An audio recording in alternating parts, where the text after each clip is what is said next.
speaker, Bridget Howard and Adams. Bridget started her Mary Kay business in February of 2013 to get a discount on the amazing products and to help out a friend. She earned her first car in 3 months while on maternity leave and has earned 5 cars in the past 4 years, the last 2 being the prestigious pink Cadillac. Bridget became a sales director 4 months after signing her Mary Kay beauty consulting agreement with a newborn and a 4-year-old as well. A husband, I love that she threw that in there, and working full-time as an RN. She completed all of the Mary Kay first year awards and won the Triple Crown ring. In her second year of Mary Kay, Bridget led her unit to 300,000 Circle of Achievement and has achieved unit circles of 350 and 450. To date, her highest commission check before sales is $11,899. There's the number. Bridget is a future executive sales director and will be wrapping up the Rise Up National Area by Seminar 2018. Bridget is now the mother of 3 beautiful children, kind of 4, really 4. Lana 8, Lincoln 4, Lucas 2, and baby girl due in March. From Kingsport, Tennessee, please welcome Bridget Howard and Adams, everybody.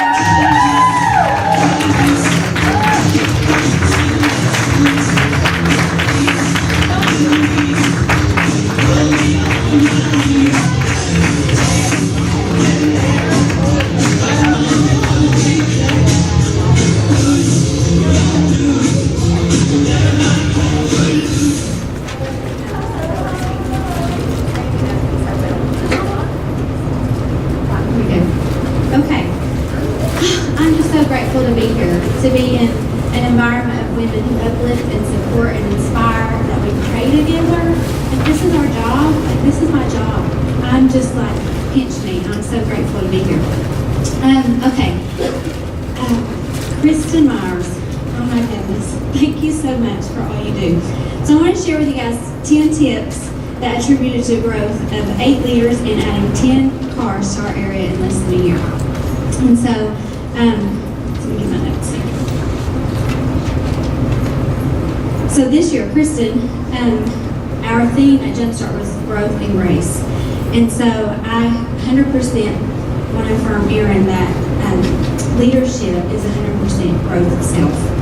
And I'm only here because of God's grace and growth in my life. And so my tips that have grown me to be here today, and I know I'm short on time, so I'll try not to. Okay. Oh, really? Okay, good.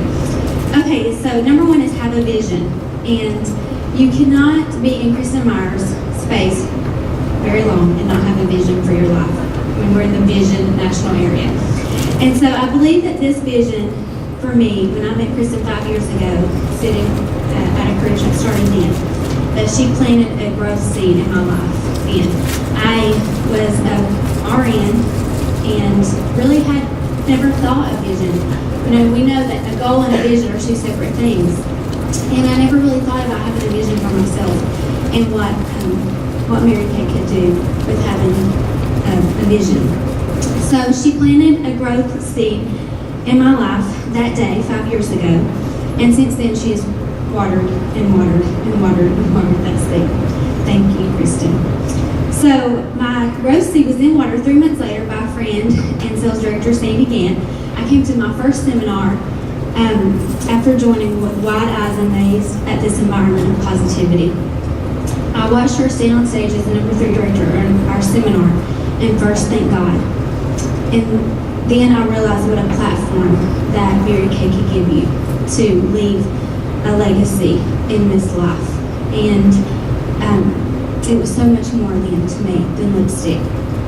And so 2 years later, I was still working on my RN job, and Kristen asked me to attend a future national event, and still watering that seed. So sometimes it's belief that you have in others. And so I didn't see it in myself then. I didn't feel qualified to go, but I went, and at that event, everyone in the room made me feel like I had an invisible sign around my neck that I deserved to be there, that I was special. And don't you just love that for your Mary Kay sisters? Like, raise your hand if you've been complimented today, like 50 times probably. I know we all have. Because Sylvia stood up and complimented every single one of us. And so doesn't it make you feel good that you're in an environment that we empower one another and we get together and our mind gets stretched. And so clap for yourself for being here and being mindful. And it is a little cheesy, but I like that were cheesy. We just had Jumpstart, and I had a new consultant tell me, this is a little cheesy.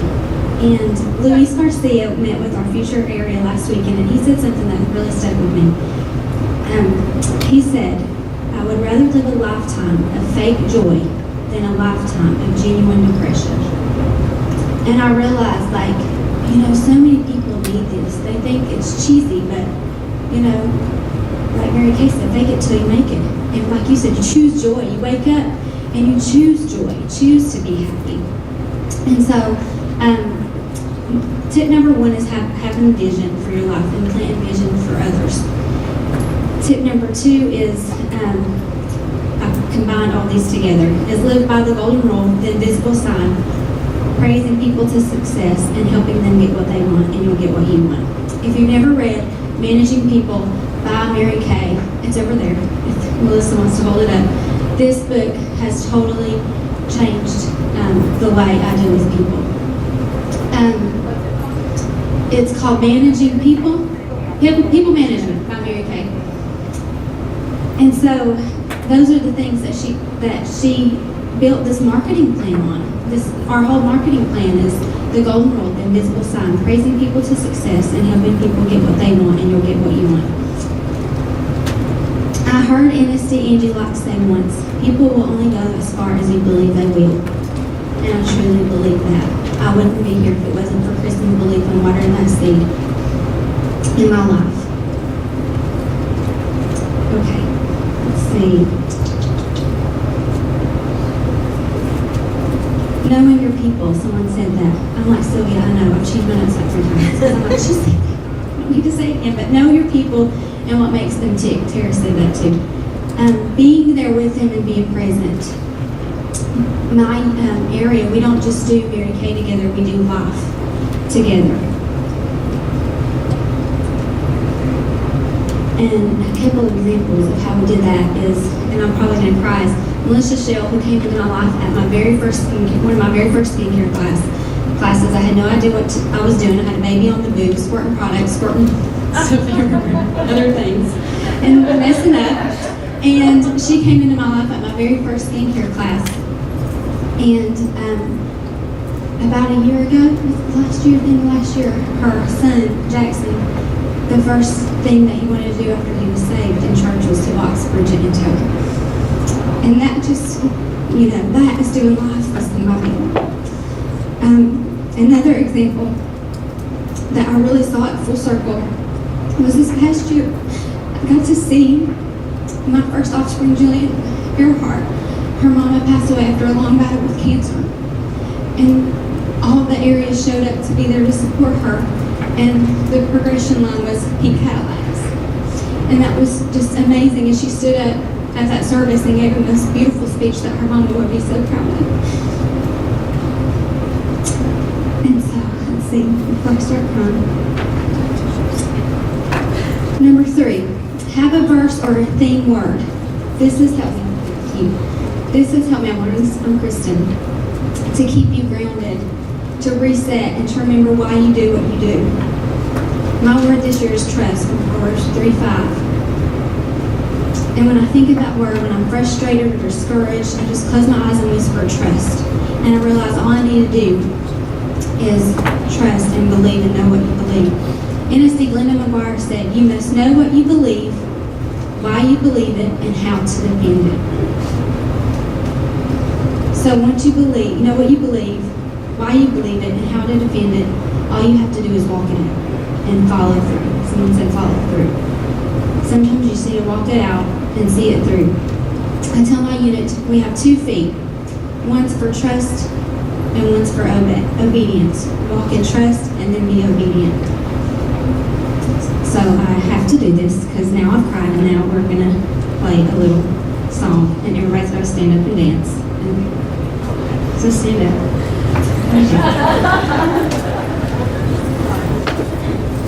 Okay. And Emily needs to teach it. You just have to go like this, okay? Just like.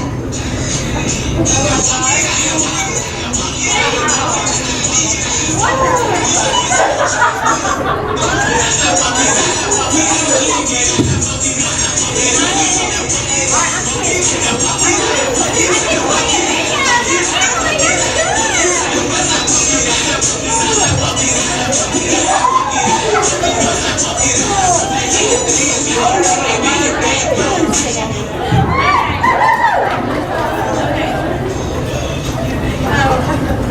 Walk it out. So my next tip is enthusiasm.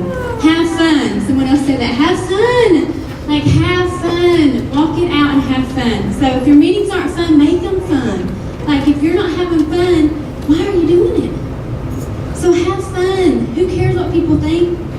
When you don't care what people think, that is when you're free. You're free.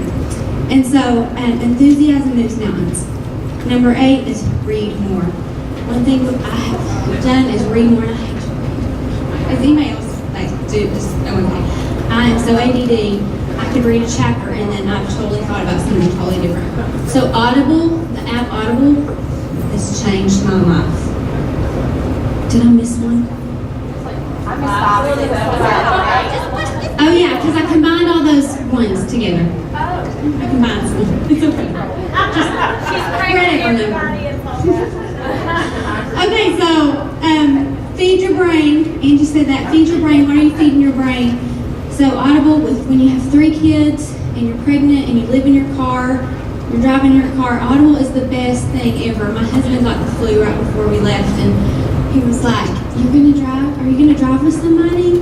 And I'm like, "No, I'm gonna go by myself." It was so nice. Like, listen to 4 chapters of Divine Direction. If you haven't read that, amazing. I've got through 4 chapters and it's already changed my life. Divine Direction. I can't think of his name. So good. So good. Okay, so and then another book that changed my life that I read this time last year, and I really attribute it to a lot of our success, is Fervent. Fervent by Priscilla Shire. And I don't know what number 1. But the next one is get some office help and a housekeeper. When I did that, oh my goodness, it's the best thing ever. It's so nice. My house is a wreck right now. We're renovating. I don't care. I don't care. Somebody else is going to do that. And she loves it. She loves it. She loves it. Okay. The last one is increase your communication. You can never communicate too much. My DIQs and my directors this past year, we talked every single day on the phone. Or they came to my house. I got a she shed. That's not something you can just do, but I recommend that too, getting a she shed. It's the coolest thing ever. It's like the lady layer. No one's allowed. So they come to the she shed and we just talk and work. And I remember Melissa was finishing and she lives an hour from me. And she was like, "I just gotta come be in your she shed." I said, "Okay, come on." And so increase your communication. We talk every day. Every day we communicate with your DIQs. And the last is, more importantly, to increase your communication with God. Pray, and pray some more. And that's it. That's all I have for you guys.